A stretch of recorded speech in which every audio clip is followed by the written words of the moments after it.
Hi guys, good morning. ඔන්න අපි තවත් ලස්සන වීඩියෝ එකකින් ඔයාලා හම්බ වෙන්න ආවා. දැන් වෙලාව පාන්දර 5:00ට විතර ඇති. අපි දෙන්න යන්නේ ඉන්නේ අද one day trip එකක් විදිහට හපුතලේ. ඉතින් පිළියන්දර ටවුන් එකේ ඉඳන් හපුතලේට තියෙනවා කිලෝමීටර් 160ක වගේ දුරක්. ඉතින් අපිත් එක්ක එකතු වෙලා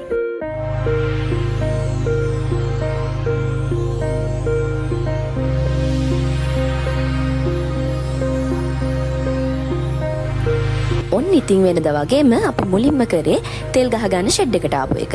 අපි බයික් එකට රුපියල් 2000ක තෙල් ගහගත්තා.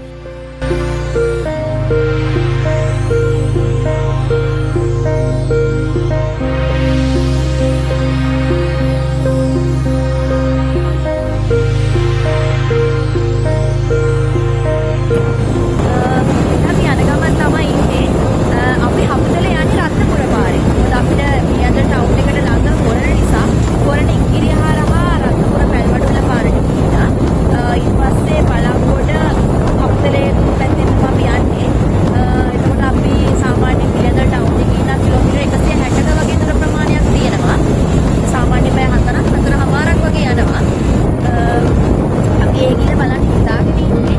ඇඩිෂන් බංගලාවයි ලිෆ්ටඩ් සීට් එකයි. ඒක තමයි අපේ මේන්.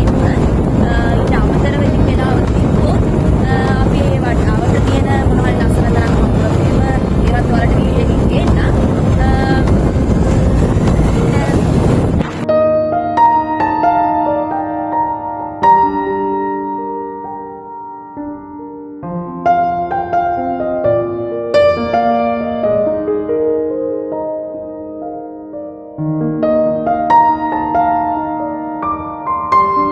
ඔන්න අපිට මුලින්ම හම්බුණා එල්ලගාව තෙදපත්තිනි දේවාලය. අපි එතනින් පඳුරක් දාලා අපේ ගමනට ආශිර්වාද ගත්තා. රත්නපුර පැත්තෙන් ශ්‍රීපාද වන්දනාව යන ගොඩක් අය මේ දේවාලයට ඇවිත් පඳුරු දාලා ආශිර්වාද ගන්නවා. ඔයාලා මේ දකින්නේ රත්නපුර ශ්‍රී සමන් දේවාලය. ශ්‍රීපාද පුදුබිමට අයත් සියලුම දේවාභරණ ශ්‍රීපාද වන්දනාවාරය ආරම්භ වුණාම වැඩම වාගෙන යන්නේ මෙන්න මෙතන.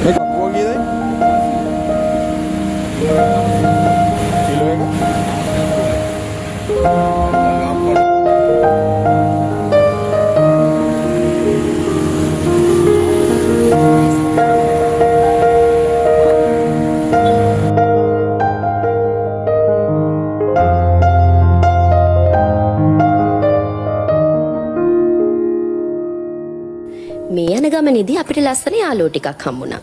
බලන්නකෝ ඒ කවුද කියලා.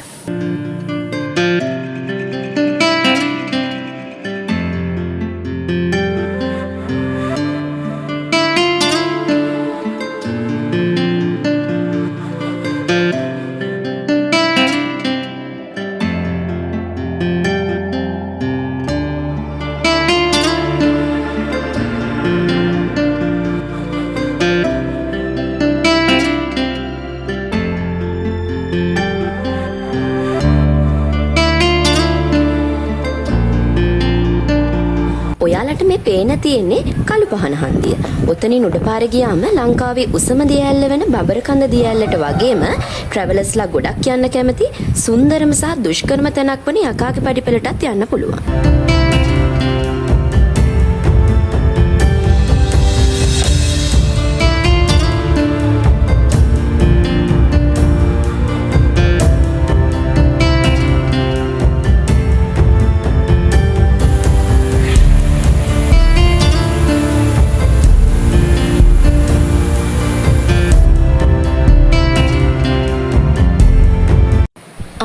ඔයාලට තව දෙයක් කියන්න ඕන.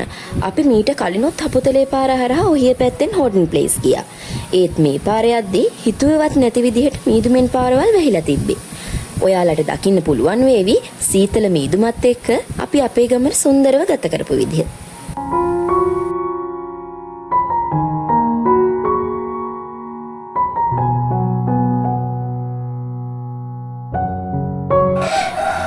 මේ විදිහට ටික දුරක් ඉස්සරහට යද්දී අපිට හම්බුණා view point එක.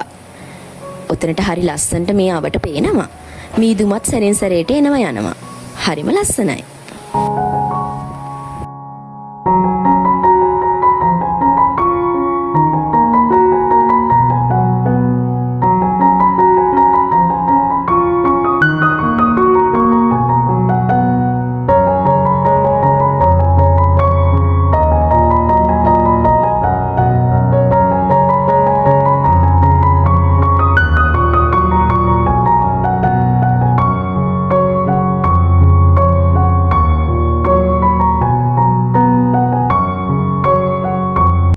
හපුතලේ ඇවිත් අපි මුලින්ම බලන්න ගියේ ඇඩිසන් බංගලාව. මේ තියෙන ඔයාලට ඔය ඉස්සරහින් පේන තියෙන උඩ පාරේ තමයි අපි ඇඩිසන් බංගලාවට යන්නේ.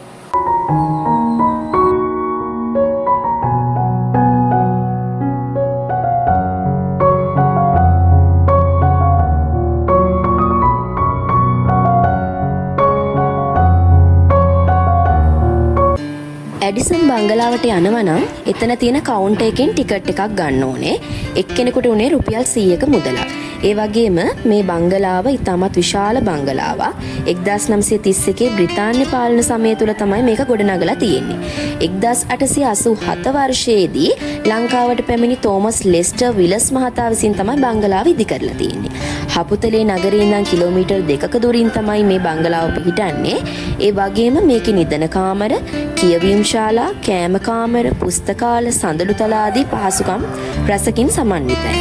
ඒ වගේම මේ ගොඩනැගිල්ල ඉදිකිරීමට අවශ්‍ය සියලුම ද්‍රව්‍ය සහ භාණ්ඩ එංගලන්තයෙන් ආනයනය කරලා තියෙනවා කියලා තමයි සඳහන් වෙන්නේ. මං ඔයාලට කිව්වනේ මේ බංගලාව ඉදි කළේ තෝමස් ලෙස්ටර් විලස් මහතා කියලා. මේ තියෙන්නේ එතුමාගේ පිළිරුවක්.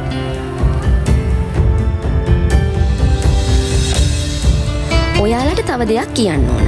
අපිට පහසුකම දීලා තියෙනවා බංගලාව ඉතා සුළු කොටසකට ඇතුල් වෙලා ඒ කාලේ තිබිච්ච කෞතුක භාණ්ඩ කිහිපයක් දැක බලා ගන්න. හැබැයි ඒකෙදි වීඩියෝ කිරීම තහනම් නිසා අපිට ඒවල වීඩියෝ දර්ශන ඔයගොල්ලන්ට ගේන්න පුළුවන් කමක් තිබෙන්නේ නැහැ.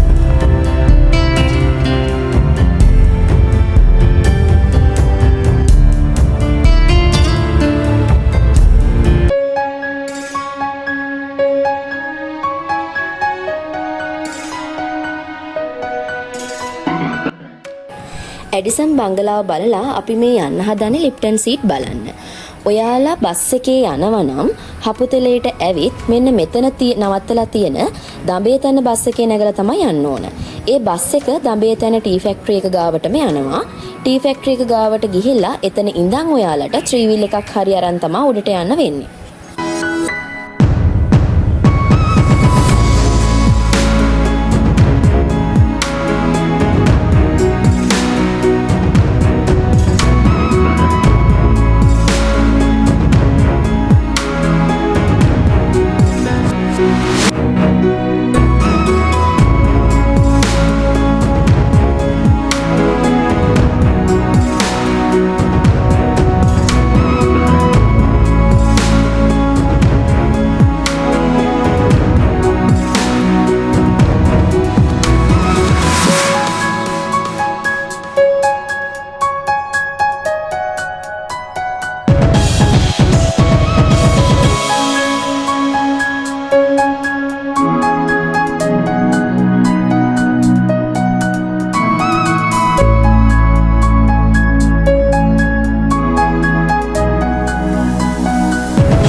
මුලින් මං කිව්ව දඹේතන බස් එක නවත්තන්නේ මෙන්න මේ ටී ෆැක්ටරි එක ගාවින්.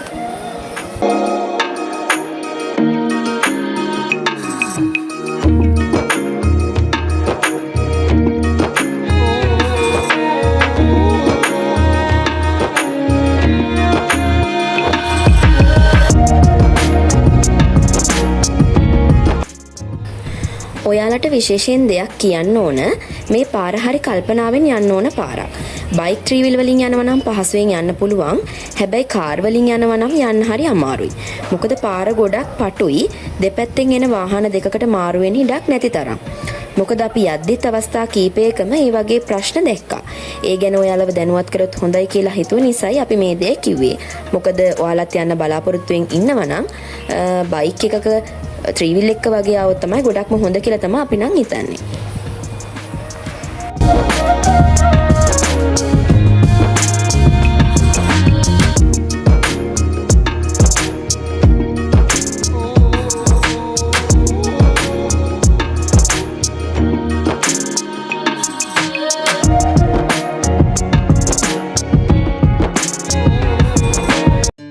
ලිප්ටන් සීට් එකට ඇතුල් වෙද්දිත් අපි ටිකට් එකක් ගන්න ඕන. එක්කෙනෙකුට වෙන්නේ රුපියල් 150ක්. බයික් 3 wheel වලට රුපියල් 100ක ටිකට් එකක් වෙනම ගන්න ඕන. කාර් වලට නම් රුපියල් 350ක් හරි 500ක් හරි තමයි වෙන්නේ. මට ගාන නම් හරියට මතක නැහැ.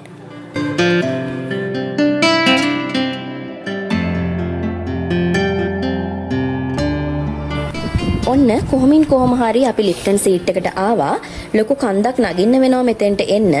මේ ගැන පොඩි හැඳින්වීමක් කරොත් 1890 බ්‍රිතාන්‍යයෙන් ලංකාවට සංක්‍රමණය වෙච්ච ස්කොට්ලන්තික ව්‍යාපාරිකයෙක් වූ තෝමස් ලිප්ටන් මහතාට මෙරටදී හම්බෙලා තිනවා ජේම්ස් ටේලර් මහතා.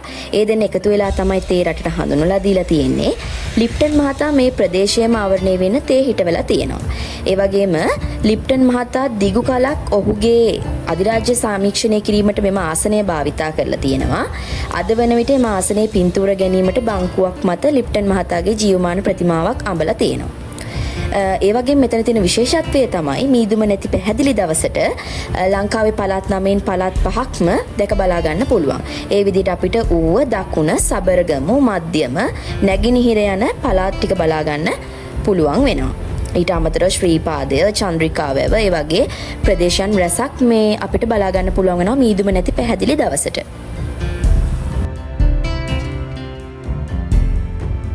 ඒ වගේම මෙතනට ඇවිල්ලා උඩ තියෙන කඩෙන් රසම රස ප්ලේන් ටිකක් එක්ක රොටියක් කන්න අමතක කරන්න එපා.